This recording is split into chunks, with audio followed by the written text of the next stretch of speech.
Halo guys, assalamualaikum. Kembali lagi bersama gue Taufik di channel Trader 33. Jadi di video kali ini gue mau nge-sharing aja nih 5 modifikasi penting untuk track day. Jangan kemana-mana ya, jangan di skip.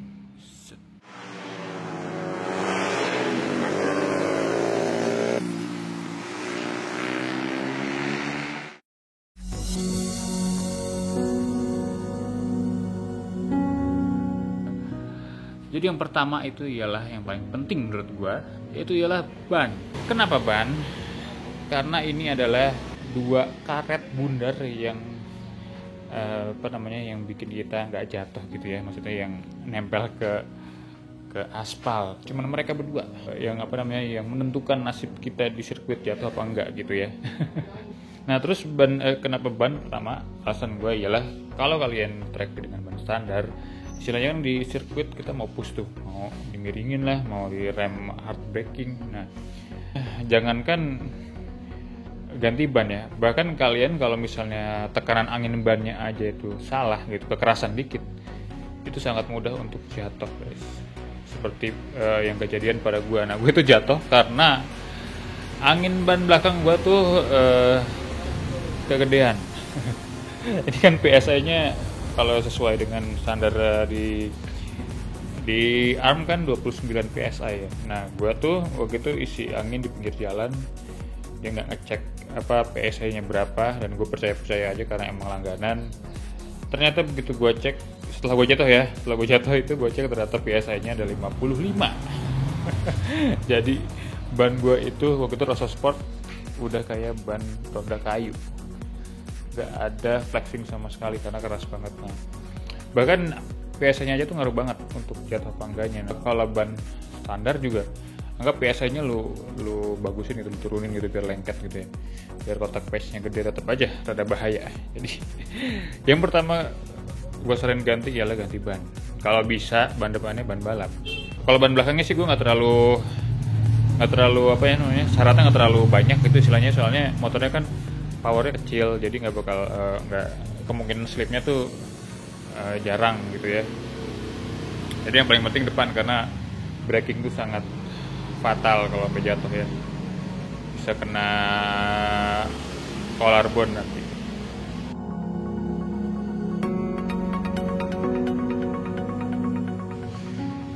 Yang kedua yang paling penting ialah ergonomis. Ergonomis itu apa? Jadi itu ialah segitiga ergonomis kalau kita riding. Nah, itu dari stang ke footstep ke jok gitu ya.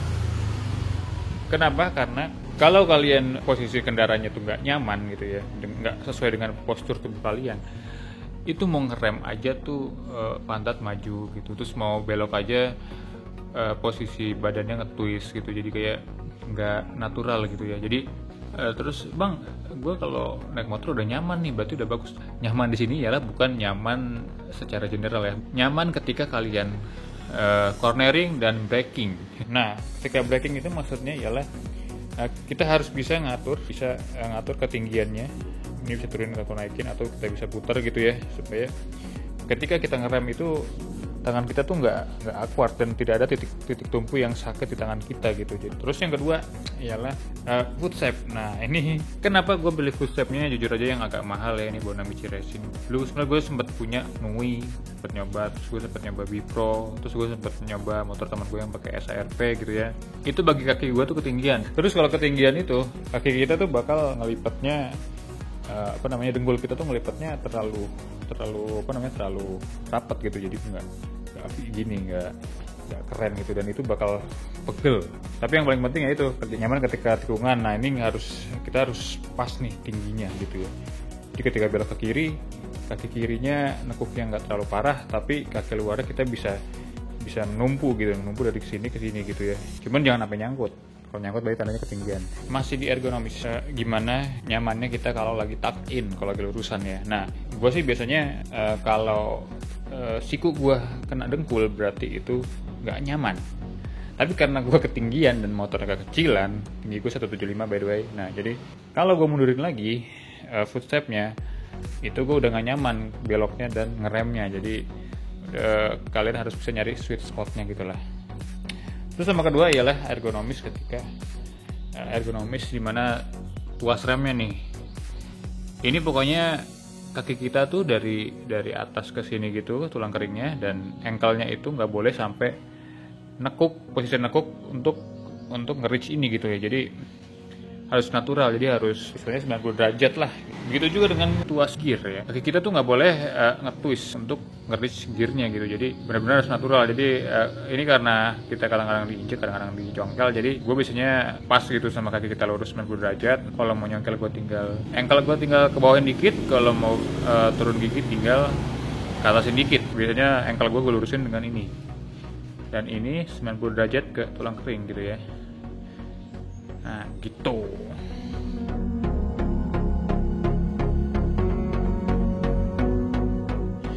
Yang ketiga mesinnya bang. Oh bukan, salah.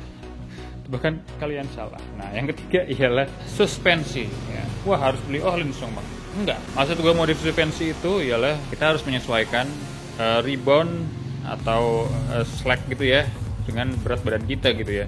Jadi harus sesuai. Nah tapi nggak perlu head on, misalnya nggak perlu lu pakai belakang ganti RCB atau Öhlins, depan dalemannya ganti Öhlins atau pakai USD yang bisa disetting gitu, enggak juga gitu. Tapi ini tuh bisa diedit. Jadi kalian tinggal bawa ke tukang shop, terus atur itunya apa namanya. Biasanya tuh mereka bisa ngedit kalau kita berat badan sekian nanti dikasih olinya sekian jadi lebih keras gitu. Terus kalau berat badan sekian olinya dikurangin atau sealnya ditebelin yang lebih keset atau gimana gitu. Mereka udah ada rumusnya gitu. Jadi untuk berat badan berapa itu berapa. Kalian tinggal datang aja. Kalau sok gesek bawaan standar sih menurut gue udah oke punya untuk berat badan gue ya. Tapi untuk beberapa yang gue sempat share di grup gesek Indonesia, beberapa pada bilang goyang-goyang. Nah itu tergantung dengan berat badan. Terus kalau bisa dimodifnya kayak gini nih, kita ada ngatur giniannya preload gitu. Jadi kalau ke sirkuit kita kerasin, kalau ke jalan raya kita mungkin gitu ya. Dan sirkuit juga beda-beda, kadang-kadang kita harus keras banget, kadang-kadang enggak. Yang gue note di sini, kalau kalian mau suspensi itu harus disesuaikan dengan pace kalian ya, dengan skill kalian. Jadi jangan kita baru masuk terus depannya kita kerasin gitu ya, atau belakangnya kita kerasin gitu supaya agile gitu beloknya, masuknya biar cepet gitu. Nah saran gue jangan, ini sesuai itu aja, sesuai pace aja. Jadi kalau awal-awal biasanya kan sok depannya terhitung sangat empuk ya. Nah itu untuk start track day menurut gue ideal. Nah begitu kalian udah mulai mentok atau kalian udah mulai merasa under nggak belok gitu ya pas masuk tikungan, nah, baru kalian naikin preloadnya, kalian kerasin dikit. Pokoknya dibikin supaya beloknya enak gitu. Terus ada penjualan. Seperti gue bilang tadi, sesuai dengan pace kita gitu. Jadi kalau kita ngerasa udah kurang baru kita kerasin. Nah, gimana cara taunya bang? Biasanya orang tuh naruh di sini kabel tis ya. Jadi buat kita lihat nih pas ngerem itu kita kabel tisnya kedorong kemana. Kalau sampai mentok ke atas berarti keempukan gitu. Nah, kalau belum sampai ke atas, mendingan jangan dikerasin gitu. Bang, tapi suspensi itu yang bagus gimana? Nah, intinya suspensi itu yang bagus dimana kalau suspensinya ketekan gitu, nah pas baliknya tuh nggak ada tambahan, jadi nggak doeng-doeng istilahnya. Jadi intinya jangan doeng-doeng, jadi satu siklus gitu. Jadi dekompres, nggak namanya, jadi nggak weng gitu.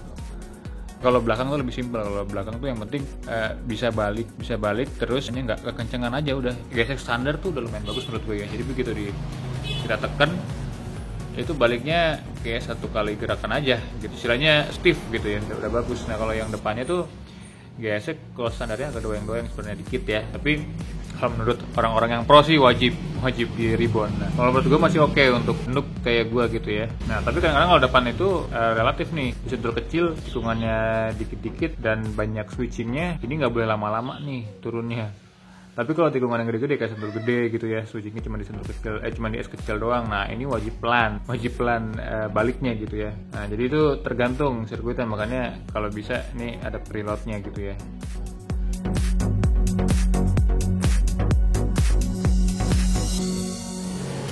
Yang keempat udah mesin nih bang? Belum. Jadi yang keempat itu ialah rem. Sebenarnya notabene tuh gesek itu rem standarnya udah sangat mumpuni menurut gue ya, terutama kalau berat badan kalian di bawah 70 gitu ya, di bawah ya 65, 70, di bawah 70 lah itu udah mumpuni menurut gua. Baru nggak mumpuni kalau udah di atas itu beratnya. Nah kalau itu jangan salahin motor, salahin berat badan. Nah itu menurut gua udah mumpuni, tapi selangnya masih karet, terus atasnya kan masih aksial ya. Nah saran gua sih mendingan diganti dulu selang remnya jadi yang braided gitu ya.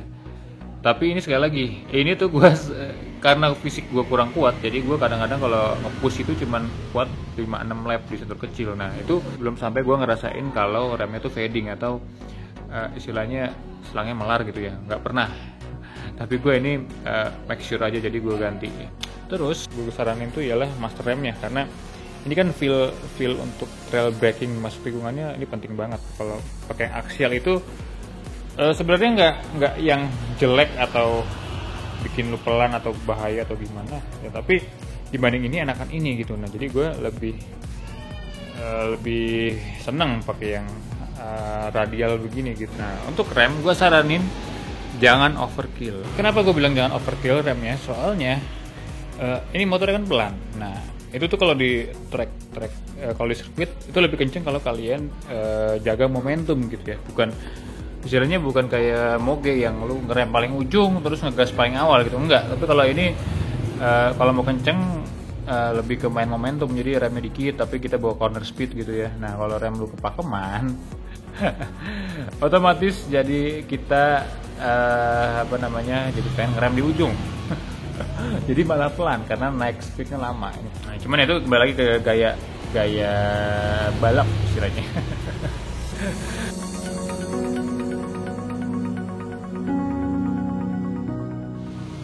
Nah, terus yang terakhir baru mesin ya bang? Bukan, tapi performa ya secara general ya. Gue pun kalau untuk performa, gue lebih saran jangan mesin dulu yang kalian edit. Nah, lebih ke rotational mass dulu yang kalian edit. Jadi kayak pelek deh.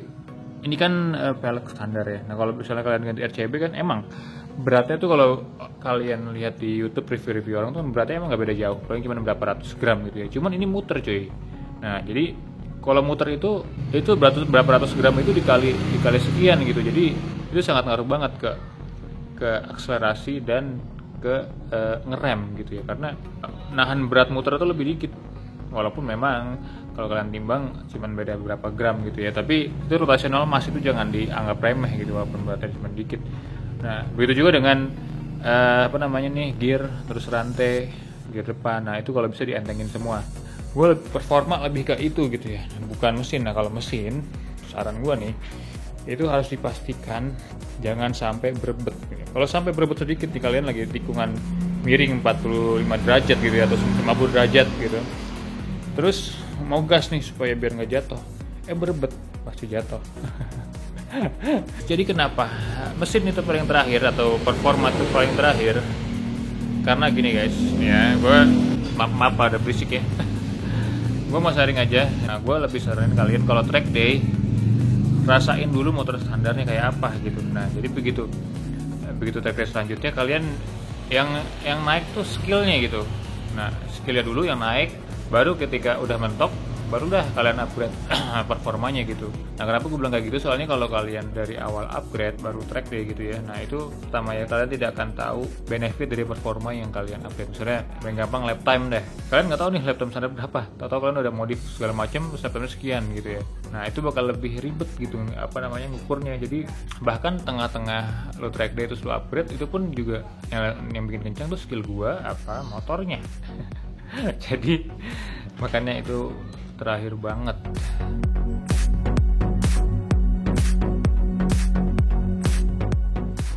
Itu proteksi motor, kayak misalnya lo pakai fog slider, engine guard, frame slider, atau protector knalpot. Nah, di sini kebetulan gue nggak pakai sama sekali ya.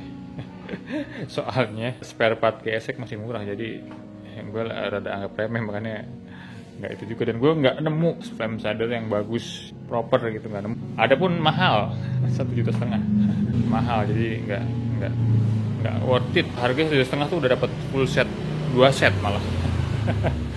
Itu yang keenam, optional protection ya. Sama ini juga nih lever guard ya.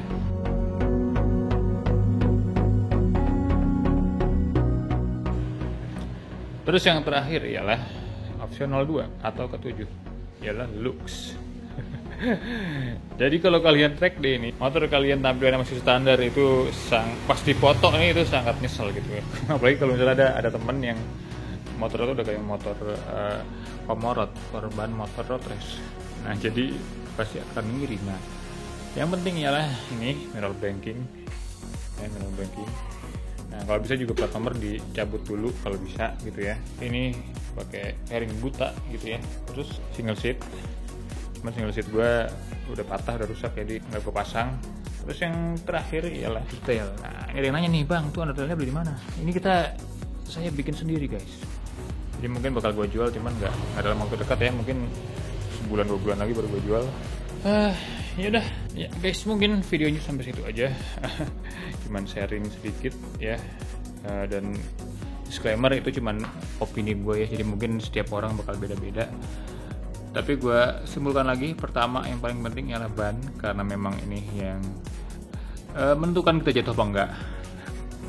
Ban kalau bisa depan ganti ban balap, belakang kalau bisa upgrade dikit ke yang medium atau soft. Nah terus angin ban, PSI-nya jangan sampai salah kalau lagi track day ya. Nanti yang bener gimana mungkin bakal gue kasih video detail lagi ya selanjutnya ya. Nah terus yang kedua ialah tadi apa ya? Yang kedua ergonomis ya. Ergonomis gimana caranya kita bisa nyaman belok, ngerem, terus ganti gigi, ngerem depan, ngerem belakang, turun gigi, tuck in. Nah itu. Terus yang ketiga ialah suspensi. Kalau bisa modif sesuai dengan skill set kita, dengan pace kita. Jadi kalau kita belum kenceng ya jangan dimodif. Tapi kalau kita udah kenceng baru kita keras-kerasin gitu ya. Kita sesuaiin dengan yang kita mau gitu ya. Terus yang keempat ialah rem, yaitu selang rem dan master rem. Nah ini dua ini yang penting menurut gua, karena ini feel dan ini biar nggak fading. Kalau kalian fisiknya kuat yang bisa berlap-lap gitu ya, ini pasti bakal fading kalau yang standar. Nah mungkin itu sih tambahan lagi, tadi gue lupa. Mungkin kalau untuk kaliper bisa ganti itunya kampas remnya yang lebih baik, bendik bisa gitu ya. Terus yang terakhir ialah performa. Nah kalau bisa yang rotating mass dulu yang kalian upgrade, baru mesin dan ECU dan knalpot gitu ya. Pokoknya ini jangan sampai berebut aja kalau mesinnya. Kalau berebut tuh bahaya, bisa jatuh. Nah gitu kira-kira ya. Nah ya udah guys, itu aja kira-kira videonya dari gue. Kalau ada yang menarik silahkan komen di bawah. Terus kalau ada yang suka dengan konten kayak gini bisa jet like. Terus jangan lupa subscribe biar gue semangat bikin video selanjutnya. Ya udah, gue Taufik dari RT3 undur diri ya. Assalamualaikum. Dadah, sampai jumpa di video berikutnya.